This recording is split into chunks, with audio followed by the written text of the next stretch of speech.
Hi, my name is Barb Nangle. I'm the founder of Higher Power Coaching and Consulting. I want to welcome you to my podcast, Fragmented to Whole, Life Lessons from 12-Step Recovery. This is episode 48, Boundaries of Self-Containment and Self-Protection. I heard a keynote speaker at a national convention for one of my recovery programs share his story, and in it, one of the things he said was, I now have boundaries of self-containment and boundaries of self-protection. And I was like, whoa, holy shit, revelation. I had never thought about there being different types of boundaries before I heard that. Over time, I came to understand what those terms mean, at least for me. Boundaries of self-containment mean I don't have to spew all of my shit all over everybody. I don't have to give people too much information. I was the queen of TMI before recovery. I don't have to give people personal information if I'm not comfortable doing so. It also means that I don't gossip. One of the things I talked about in episode 12, Stop Gossiping, is that if I really need to talk about a person or a situation to process it and get resolution, I contain that information.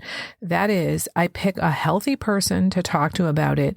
I don't talk to anybody and everybody about it like I used to.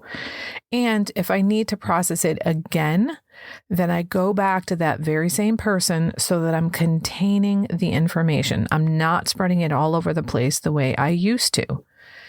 Boundaries of self-containment in this example mean I know what is healthy to share and not share, either because it's toxic to other people or because I'm putting myself in a vulnerable position by telling them personal information about me, when I may or may not yet know if I can trust them.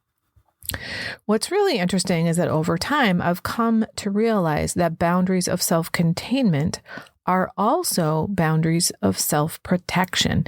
It protects me to keep private information private or to keep personal information only between myself and people that I already know that I can trust. It used to be that I trusted untrustworthy people all the time, then blamed them. And I was afraid of intimacy because I was afraid of being hurt. And the reality was I was hurt repeatedly, but I blamed the other people for doing it. When if you circle back to how it all started, it started with me not containing the information, not protecting myself, sharing things that made me vulnerable with people who really didn't deserve to have that information because they hadn't earned my trust. And then they later used it against me. But I blamed them. I blamed them for being unsafe. And they were unsafe. But my part in that was that I didn't recognize them for who and what they were. I think somehow, maybe on some level, I thought if I just love them enough, maybe by some magic formula, they'll turn into a person who can actually be trusted or is not going to hurt me or is capable of intimacy. And now I know differently. I know that my part in all of that was that I trusted people who were untrustworthy. Now to boundaries of self-protection. When I first started learning about boundaries, this was the kind of boundary that I understood. For example, I get to set limits with other people about what I will and will not tolerate. Some of the boundaries that I use for self-protection include time. I actually use time as a really important boundary for myself. I use my calendar a lot. I schedule much of my life. I'm the kind of person who likes consistency. It's healthy for me. I'm a planner. I like to plan things ahead of time. It makes me feel more calm if I have an idea of what's coming up. I'm willing to switch a plan because, after all, it's my plan. I made it. I can switch it if I want to. But I do feel more secure in my life when I have an idea of what's coming up, where I need to go, what I need to bring with me, all that sort of thing. So I often use time as a boundary. For example, on outreach calls, I don't ever go over an hour. I time myself and I tell the other person when the time is running low. I only have about 5 minutes left, so they know that it's time to wrap up. I do the same thing when meeting with someone in person. When I'm in person, I actually set a timer for 55 minutes and I let the person know that I'm doing so. And what that does for me is it sets a boundary of time around our conversation so that I am able to fully focus and be really present with the person in front of me. I'm not worried about, oh my God, am I going to have to cut them off or is this going to take forever? And I don't have to keep looking at the clock. I'm not distracted. I've already taken care of that from the very beginning. Here's another boundary of self-protection.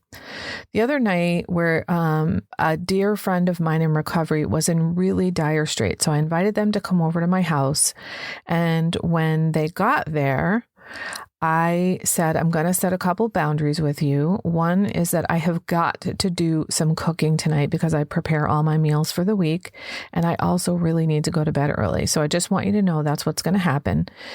In about an hour, I'm going to start cooking. And also you're going to need to leave by 10.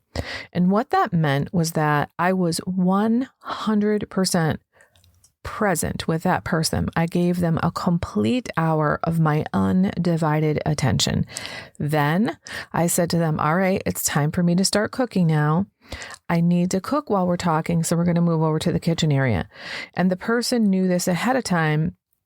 And I wasn't worried about taking care of myself, protecting myself, defending against anything because I had set a boundary around that.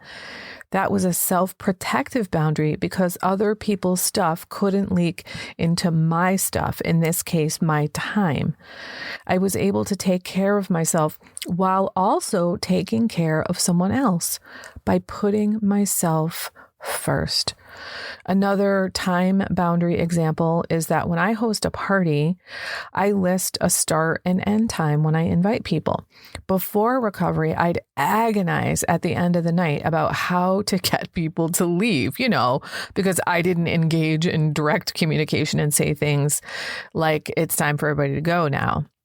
Now that I'm in recovery, people come to my party with the expectation that it ends at 10:30. I've set the boundary ahead of time. Another way I've used boundaries of self-protection is through my part-time job where I work and have a set hours every single week. It's the kind of position where I get all kinds of emails, etc. And I first started there, people would text me. So I set boundaries with them about how to communicate with me by saying to them, please email this information to me so I don't forget it. I had to assert that boundary a number of times before they finally got it. The reality is I'm only being paid for 4 hours a day, and I'm only going to work for that organization during those 4 hours. I only log into my email for that job while I'm at the job. I don't do it outside of those hours. So when I arrive and someone says, did you read my email? I say, no, I just got here and haven't logged in yet, to reinforce the fact that the hours they can expect me to work and attend to matters for that job are during my scheduled hours, not before and not after. That is a boundary of self-protection for me. I'm not letting other people invade my time and space because they're not paying me for that time and space. The expectation that I would do so outside the hours at work is just not fair to me. I get to live my life the way I want. And the way I want to live my life is that I get paid for the hours that I'm working. Other boundaries of self-protection that I have set include things like blocking someone on my phone or email. If you need to do that, it's a way of asserting a boundary that is self-protective. Another one is when someone is yelling at me, I might put my hand up to signal them to stop, non-verbally telling them, don't talk to me like that. That is another boundary of self-protection. I could go on and on about boundaries and how they've manifested in my life and what an incredibly important part of my recovery they've been. They've been one of the most important coping skills I've gained in recovery.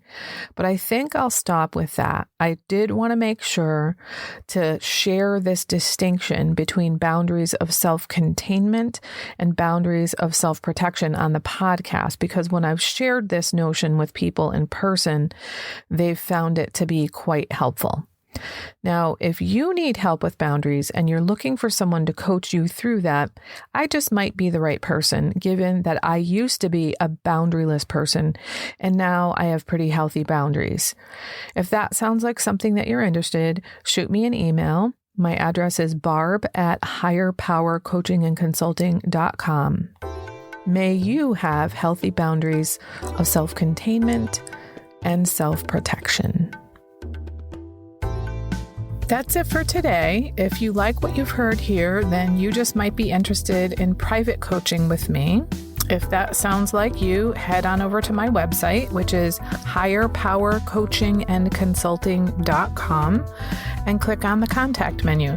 I'd be happy to schedule a consultation with you to help you make lasting changes in your life, like I've made deep, lasting changes in my life. My ideal client is someone who is ripe for change, but I'll coach anyone who wants to be happy, joyous, and free. So if that's you, shoot me an email. I'd love to hear from you. Thanks for listening. Be sure to like and subscribe so you can be sure to get future episodes of my podcast. Thanks again.